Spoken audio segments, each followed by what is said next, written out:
На мета на кратците изминативе денови се нашле возила.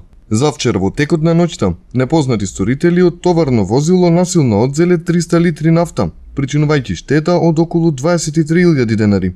Пријавена е и провала во патничко возило. Кратците од него одзеле торба во која имало 80.000 денари и паричник со 450 евра.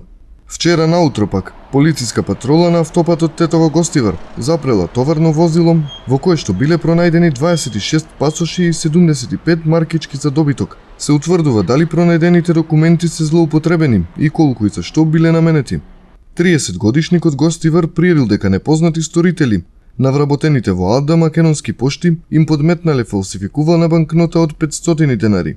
Секторот за внатрешни работи Тетово апелира до граѓаните да бидат внимателни кога наплатуваат за продадени производи.